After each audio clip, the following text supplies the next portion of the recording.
नमस्कार, आप देख रहे हैं देवभूमि। मैं हूं आपके साथ उन्नति भटनागर। बुलेटिन की शुरुआत करते हैं महत्वपूर्ण खबर के साथ, जहां चमोली से पहाड़ टूटने का लाइव वीडियो सामने आया है। पहाड़ टूटने का यह वीडियो खौफनाक है। बद्रीनाथ हाईवे पर पहाड़ टूटा है। छिनका पर पहाड़ टूटकर अलकनंदा नदी में समाया है। पहाड़ टूटने के बाद सड़क से लेकर नदी तक पहाड़ का मलबा बिखर गया। इसके साथ ही छिनका में भी बद्रीनाथ नेशनल हाईवे बंद हो गया है। चारधाम यात्री कई जगह फंसे हैं। जिला प्रशासन ने एहतियाती कदम उठाए हैं। दरअसल इन दिनों उत्तराखंड में मानसून की बारिश हो रही है। मानसून में हर साल लैंडस्लाइड होती है। इससे जिले की सड़कें बंद हो जाती हैं। गोपेश्वर के नैगावाड़ में भी गुरुवार सुबह लैंडस्लाइड हुई है। तो किस तरीके से पहाड़ टूटा है और पहाड़ का जो मलबा है वो किस तरीके से अलकनंदा नदी में समाया है, उसमें सड़क और नदी किस तरीके से उसके आगोश में आए हैं, उसकी ये लाइव तस्वीरें हम आपको दिखा रहे हैं। चारधाम यात्रा में कई जगह यात्री भी फंस गए हैं। अब उन्हीं को ढूंढने की कोशिश है। हेमकुंड आने जाने वाले यात्री बताए जा रहे हैं इसमें फंसे हैं। अपडेट ले लेते हैं। हमारे ब्यूरो चीफ सुदीप जैन हमारे साथ जुड़ गए हैं। सुदीप, क्या कुछ जानकारी है? देखिए, तस्वीरें देख ली, खौफनाक हैं काफी ज्यादा, लेकिन यात्री फंसे हैं, उनकी सुरक्षा सर्वोपरि है। क्या कुछ हो रहा है? जी देखिए, जैसे ही ये जानकारी प्रशासन के सामने आई और ये वीडियो वायरल हुआ, इसके बाद कर्णप्रयाग, गौचर और पीपल कोटी के निकट यात्रियों को रोका गया है और जो लोग स्पॉट के आसपास मौजूद हैं उनको इंतजार करने के लिए प्रशासन अपील कर रहा है। और NHCIL कंपनी और जिला प्रशासन इस मार्ग को खोलने की कोशिश कर रहा है और 4 से 5 घंटे का वक्त इस मार्ग को खोलने में लग सकता है। महत्वपूर्ण मार्ग है बद्रीनाथ जाने के लिए और हेमकुंड साहब जाने के लिए।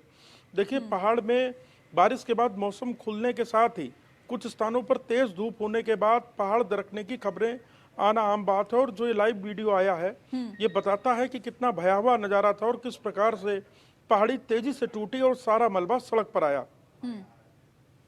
बिल्कुल, देखिए किस तरीके से ये पूरा मामला हुआ है, ये तस्वीरों में देख के ही खौफजदा हो रहा है पूरा मंजर। ठीक है, आप बने रहिए सुदीप, हमारे साथ लौटती हूँ आपके पास। टिहरी में रसोई गैस के सिलेंडर ले जा रहे ट्रक में भीषण आग लग गई। आग लगने की यह घटना कांडी खाल मगरों के पास हुई है, जहां सिलेंडर के ट्रक में लगी आग से 40 सिलेंडर फट गए। धमाकों की आवाज के साथ गैस सिलेंडर दूर दूर जाकर गिरे हैं। स्थानीय लोगों द्वारा आग को बुझाने के लिए काफी प्रयास किए गए, लेकिन आग इतनी भीषण थी कि लोग इसे नहीं बुझा पाए। गैस सिलेंडर से भरा पूरा ट्रक आग की चपेट में आ गया। देखते ही देखते ट्रक जलकर खाक हो गई। बड़ी मुश्किल से ट्रक में बैठे ड्राइवर और परिचालक ने अपनी जान बचाई है। बताया जा रहा है कि ये ट्रक रसोई गैस सिलेंडर लेकर घनसाली की तरफ जा रहा था।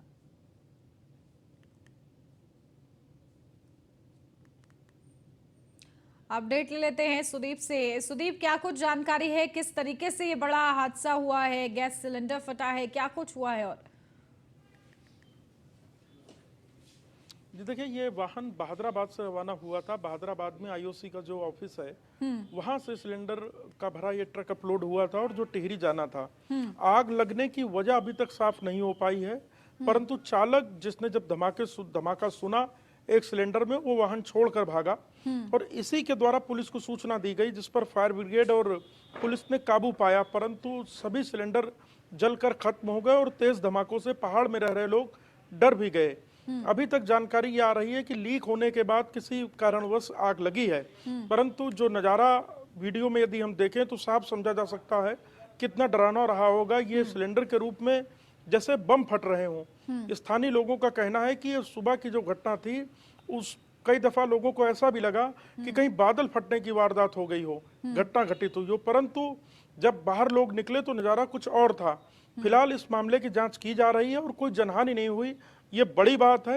अब सिलेंडर आपूर्ति पहाड़ों में होना पहले ही बहुत कठिन है, अब दोबारा जब ट्रक आएगा तब आपूर्ति होगी स्थानीय लोगों को, क्योंकि ये यात्रा मार्ग का भी पड़ाव है। बिल्कुल, देखिए दहशत में लोग आ गए इस पूरे हादसे को देखते हुए। ठीक है सुदीप, बने रहिए आप हमारे साथ, लौटती हूँ आपके पास। हरिद्वार के कनखल में एक बच्चे को गाय और सांड ने टक्कर मारकर घायल कर दिया। मामले की वीडियो सोशल मीडिया पर तेजी से वायरल हो रही है। कनखल पुलिस के मुताबिक कनखल की अलंकार विहार कॉलोनी के पास एक बच्चा स्कूल बैग टांग कर आ रहा था, तभी सामने खड़े एक सांड ने उससे टक्कर मार दी। पास में खड़ी एक गाय ने भी उसे कुछ देर में टक्कर मारी। बचाने आए एक व्यक्ति को भी टक्कर मारकर नीचे गिरा दिया।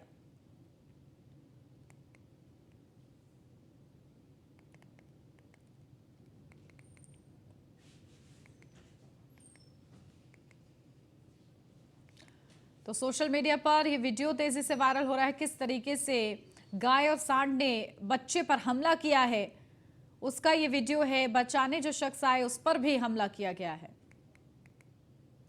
देहरादून से अब खबर, न्यूज़ 1 इंडिया की खबर का बड़ा असर हुआ है। विवादित मृत्युंजय मिश्रा को बड़ा झटका। मृत्युंजय मिश्रा उत्तराखंड शासन से अटैच किए गए हैं। 26 जून को ही बने थे मृत्युंजय मिश्रा ओएसडी, सचिव आयुष कार्यालय उत्तराखंड शासन से अटैच किए गए। विवाद को देख राज्य सरकार का बड़ा फैसला सामने आया है।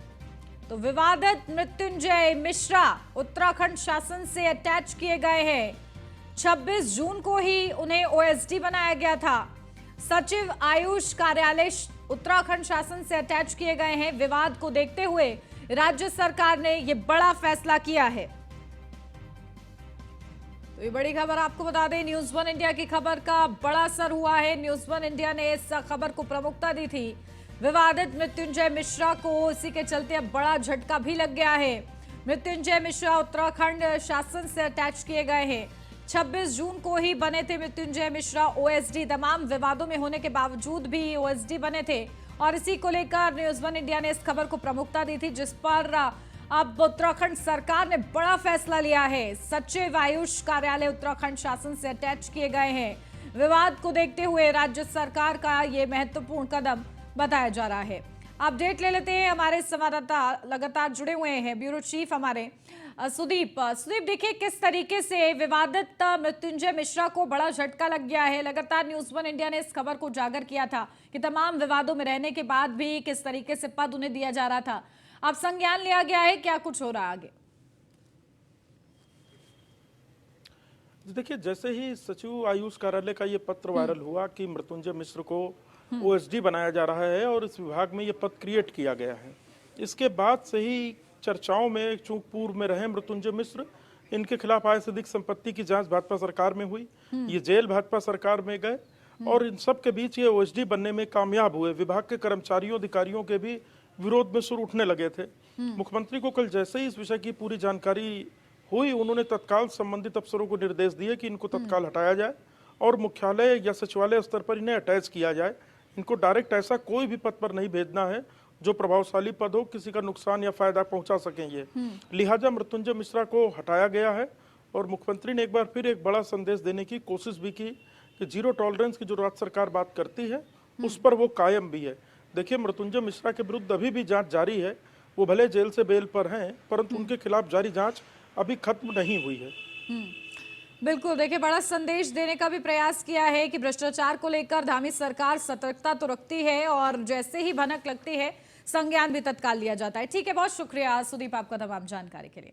बढ़ते आगे, 2024 लोकसभा चुनाव नजदीक आते ही बीजेपी ने कमर कस ली है। वहीं गुरुवार को हरिद्वार लोकसभा सीट पर बीजेपी ने महा जनसंपर्क अभियान के तहत नेहरू स्टेडियम में जनसभा कार्यक्रम का आयोजन किया, जिसमें मुख्यमंत्री पुष्कर सिंह धामी, मंत्री सतपाल महाराज, सुबोध उनियाल, प्रेमचंद अग्रवाल सहित हरिद्वार लोकसभा सीट के बीजेपी के कई पदाधिकारी मौजूद रहे। लोकसभा चुनाव को लेकर मुख्यमंत्री ने कहा कि प्रधानमंत्री का उत्तराखंड से लगाव है और 2024 के लोकसभा चुनाव में उत्तराखंड की 5 लोकसभा सीटों पर बीजेपी जीत हासिल करेगी और नरेंद्र मोदी तीसरी बार देश के प्रधानमंत्री बनेंगे। विपक्ष पहले भी एकजुट था।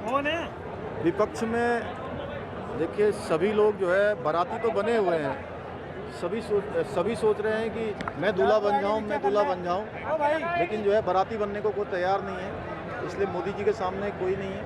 आज मोदी जी निर्विवाद रूप से देश की जनता के मन में है, उनके दिल में है। उनके कामों की वजह से तो देश का हर नागरिक मोदी जी पर भरोसा करता है और इसमें कोई संदेह नहीं कि उत्तराखंड के अंदर जिस प्रकार से मोदी जी का यहाँ से लगाव है, जिस प्रकार से उनका रिश्ता है, यहाँ से एक तरफा 5 की 5 लोकसभा सीटें भारतीय जनता पार्टी को मिलेंगी और पहले से ज़्यादा अंतर से। यूसीसी जो बाबा साहब भीमराव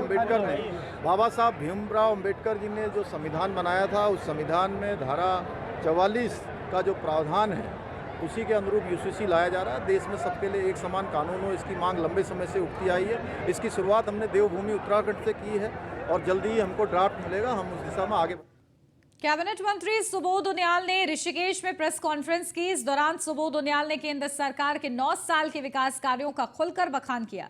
कहा कि 9 साल में मोदी सरकार ने कई ऐतिहासिक काम किए हैं जो सीधे सीधे जनता से जुड़े हुए हैं। करोड़ों लोगों को आयुष्मान योजना का लाभ देकर जहां सरकार ने उन्हें बेहतर चिकित्सा सुविधा उपलब्ध कराई है, वहीं उज्ज्वला योजना के तहत महिलाओं को गैस सिलेंडर उपलब्ध कराए हैं। करोड़ों लोगों के खाते बैंक में खोले गए हैं जिससे योजनाओं का लाभ उनको आसानी से मिल सके। किसानों की आय बढ़ाने के प्रयास लगातार केंद्र सरकार ने किया है।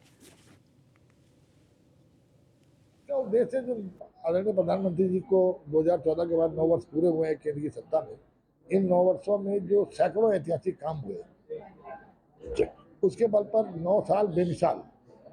जिस तरह आप देखें, आयुष्मान योजना के माध्यम से 40 करोड़ लोगों के स्वास्थ्य की चिंता सरकार ने की ताकि गरीब व्यक्ति आर्थिक अभाव में दम न तोड़ दे। इसके साथ साथ जो उज्ज्वला योजना के माध्यम से महिला मातृ शक्ति को जिस तरह से 7 करोड़ से ज़्यादा गैस कनेक्शन उपलब्ध कराए गए हों, करोड़ों करोड़ लोगों का खाता खोलने का काम किया गया है। यार रुक एक छोटे से ब्रेक के लिए, जल्द हाजिर होते हैं। आप बने रहिए न्यूज़ 1 इंडिया के साथ।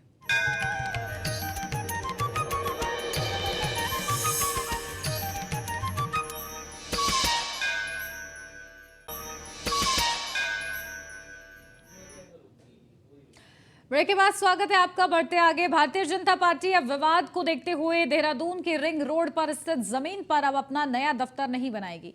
जमीन के सीलिंग में होने के बावजूद रजिस्ट्री होने पर एमडीडीए ने तत्कालीन प्रदेश अध्यक्ष बिशन सिंह चौफाल को नोटिस भेजते हुए जवाब तलब किया था। इस जमीन पर प्रदेश के नेताओं ने राष्ट्रीय अध्यक्ष जेपी नड्डा से भूमि पूजन कराया था। मामला सामने आने के बाद कांग्रेस ने बीजेपी पर हमला बोलते हुए इस लैंड जिहाद करार दिया था। भारतीय जनता पार्टी ने आज से 10-12 साल पहले जमीन खरीदी और कोई भी जब जमीन खरीदी जाती तो उसकी रजिस्ट्री देखी जाती है, उसका खसरा देखा जाता है और जब रजिस्ट्री करते समय खसरा और रजिस्ट्री देखी गई तो उस व्यक्ति के नाम पे थी जिस व्यक्ति से भारतीय जनता पार्टी ने जमीन खरीदी है। अब चूंकि एडीएम ने उन पे हमको एक नोटिस भेजा है, उसका जवाब दिया गया है। अब ये देखना पड़ेगा कि उस व्यक्ति के नाम पे, उस खसरे के नाम पे वो कैसे वो जमीन चढ़ी। न्यायालय का हम सम्मान करते हैं। न्यायालय के सम्मान के तहत जब तक उसमें निर्माण कार्य बाधित है, वंचित है, तब तक हम करेंगे नहीं और हम नई जमीन तलाश रहे हैं और नई जमीन पे ही हमारा कार्य। सीलिंग की भूमि खरीदकर विवादों में फंसी भारतीय जनता पार्टी को कांग्रेस ने बुरी तरह घेरा है। कुछ दिनों पूर्व कांग्रेस ने इसे भारतीय जनता पार्टी का जहां लैंड जिहाद बताया था, तो वहीं अब पुरानी विवादित भूमि को छोड़कर नई भूमि तलाशने पर भारतीय जनता पार्टी के नेताओं के बयान पर कांग्रेस ने इसे सीधे सीधे सत्ता का दुरुपयोग बताया है। कांग्रेस प्रवक्ता गरिमा दसौनी के मुताबिक जानकारी के बावजूद विवादित जमीन खरीदकर बीजेपी ने सत्ता का इस्तेमाल किया है। उत्तराखंड भाजपा के द्वारा लैंड जिहाद का एक बड़ा मामला सामने आया है। अपनी सत्ता का दुरुपयोग करते हुए 6 नंबर पुलिया पर चाय बागान की सीलिंग एक्ट के तहत प्रतिबंधित भूमि जो कि खरीदी नहीं जा सकती, उसको अपनी पावर का बेजा इस्तेमाल करते हुए खरीदा गया और अब क्योंकि सीलिंग एक्ट के तहत वहाँ कार्यालय नहीं बन सकता, इसलिए भाजपा अब अपने कार्यालय के लिए नई ज़मीन तलाश रही है। सवाल यहाँ ये उठता है कि जब पहले से ही पता था कि वो ज़मीन सीलिंग एक्ट के अंतर्गत आती है और वहाँ ज़मीन खरीदना वर्जित है, तो फिर भाजपा ने अपनी कौन सी शक्ति का इस्तेमाल करके वहाँ ज़मीन जबरन खरीदी। अल्मोड़ा जिले में मानसून की दस्तक को देखते हुए जिला प्रशासन ने आपदा से निपटने के लिए तैयारी तेज कर दी है। सभी तहसील और खंड स्तर पर आपदा प्रबंधन तंत्र की चाक चौबंद व्यवस्था की जा रही है। जिलाधिकारी विनीत तोमर ने मानसून को लेकर अधिकारियों के साथ बैठक ली, जिसमें ग्रामीण क्षेत्रों में खाद्यान्न, सड़क और स्वास्थ्य को लेकर मंथन किया गया। जिलाधिकारी ने बताया कि जिले में सड़क मार्गों पर 75 जेसीबी तैनात की जा रही हैं और राशन सामग्री की समुचित व्यवस्था की गई है और आपदाओं से निपटने के लिए आपदा प्रबंधन को अलर्ट मोड पर रखा गया है। मानसून की तैयारी हमारी पूरी हो चुकी है। लगभग 75 के आसपास जैसे कि हमारी पीएमजीएसवाई और पीडब्ल्यूडी की तैनात की जा चुकी है। 24 आवर भी ड्यूटी हम लगा चुके हैं। इरिगेशन और जल संस्थान, जल निगम और यूपीसीएल जितने हमारे विभाग हैं सभी 24 आवर अलर्ट मोड पे भी हैं। और जो हमारे रिमोट एरियाज़ रहते हैं, राशन की दुकानें रहती हैं जहाँ पर राशन पहुँचाते हैं हम 3 महीने का, वो सब हमारा पहुँच चुका है। तो हम अब पूरी तरह से तैयार हैं। अगर कोई भी ऐसी स्थिति उत्पन्न कभी भी होती है तो हमारी कोशिश रहेगी हम इमीडिएटली। उत्तराखंड में पहली बार राष्ट्रीय स्तर पर आयोजित होने वाली स्वास्थ्य चिंतन शिविर को लेकर तैयारियां तेज कर दी गई हैं। स्वास्थ्य मंत्री डॉक्टर धन सिंह रावत के दिशा निर्देश के बाद उत्तराखंड के स्वास्थ्य सचिव डॉक्टर आर राजेश कुमार अधिकारियों के साथ लगातार इस विषय को लेकर बैठक कर रहे हैं। उत्तराखंड के स्वास्थ्य सचिव डॉक्टर आर राजेश कुमार ने बताया कि 14, 15 और 16 जुलाई को उत्तराखंड की राजधानी देहरादून में यह आयोजन किया जाएगा, जिसमें 2 दिनों तक लगातार चिंतन बैठक की जाएगी और तीसरे दिन सभी अधिकारी फील्ड विजिट करेंगे। इस चिंतन शिविर में देश के सभी राज्यों के स्वास्थ्य मंत्री, प्रमुख सचिव स्वास्थ्य और अपर सचिव स्वास्थ्य भी शामिल होंगे। उन्होंने बताया कि इसके लिए भारत सरकार के साथ एजेंडा तैयार किया जा रहा है।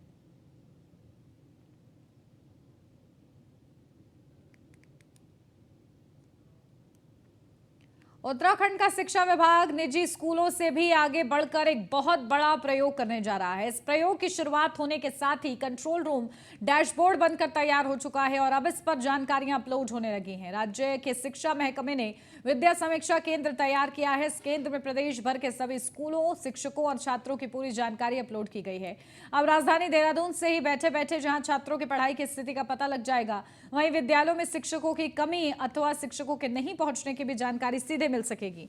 महानिदेशक शिक्षा बंशीधर तिवारी के मुताबिक राज्य के शिक्षा महकमे ने एक नया अनूठा प्रयोग किया है और कनेक्टिविटी के जरिए एक क्लिक पर सारी जानकारी उपलब्ध होगी। आने वाले समय में यही सुविधा परिजनों को भी दी जाएगी और वह भी घर बैठे सरकारी स्कूलों में अपने पढ़ रहे बच्चे, उसकी शिक्षा की स्थिति और शिक्षकों के बारे में भी समस्त जानकारी मिल सकेगी। इससे जहां छात्रों की पठन पाठन में सुधार होगा, वहीं विद्यालयों का प्रबंधन और बेहतर होगा। ये विद्या समीक्षा केंद्र हम लोगों ने स्थापित किया है, जिसमें हमारा पूरा जो विद्यालय शिक्षा विभाग है उसके सारे स्कूल, सारे छात्र और सारे शिक्षक, जो भी अधिकारी कर्मचारी हैं, teaching staff, non teaching staff, सभी लोग उसमें एनरोल्ड होंगे और जो ट्रांसफ़र है हमारा अगले सत्र से वो भी ऑनलाइन इसी के माध्यम से हो सकेगा। तो इसकी कैसे शुरुआत होगी जिलेवार, ताकि इसका और बेहतर फ़ायदा मिल सके? देखिए, इसका हम लोगों ने बना दिया है और अभी जो हमारे शिक्षक हैं, जो छात्र हैं, उनकी डिटेल्स के इसमें पंजीकरण का काम। लोकसभा चुनाव से पहले सरकार जनता के बीच पहुंचने के लिए तरह तरह के कार्यक्रम कर रही है। सरकार जनता के द्वारा कार्यक्रम के तहत हरिद्वार बहादुराबाद विकासखंड की ग्राम पंचायत हेतमपुर पहुंचे जिलाधिकारी धीरज सिंह गर्बयाल ने ग्रामीणों की समस्या सुनी और इन समस्याओं के जल्द निराकरण कराने का भरोसा दिलाया। 1300 परिवारों का ये गांव है और इसमें लगभग आबादी 6800 के करीब है। आज इस गांव में हम लोग सरकार जनता के द्वार कार्यक्रम के अंतर्गत जो रोस्टर हमने जारी किया है उसके हिसाब से मुझे इस गांव में आज इस कार्यक्रम के अंतर्गत लोगों की समस्याओं को सुनना था। और गांव में जो समस्या मुख्यतः है इनकी, जैसे राशन कार्ड को लेके हैं, शौचालय को लेके हैं, पेंशन को लेके हैं, तो इसमें जितने भी एप्लीकेशंस हैं वो हमने छटवा ली हैं। 13 जो अभियान चल रहा है सरकार जनता के द्वार, ये बहुत अच्छा है। और हमारे जहाँ डीएम साहब जो हैं आए हैं, तो हमने उन्हें बहुत सारी अपनी जो समस्या है, मेन समस्या वो लिख के दी हैं। एक हमने चुनाव में भी हमने कहा था कि हमें एक आर्य कन्या इंटर कॉलेज चाहिए, तो हमने डीएम साहब को वो भी कहा है। और हमारे यहाँ शमशान घाट की जो समस्या थी वो भी कहा है, और राशन कार्डों की समस्या है वो भी डीएम साहब को हमने लिख के दी है। और जो भी हमने बहुत सारी समस्या डीएम साहब को लिखित में।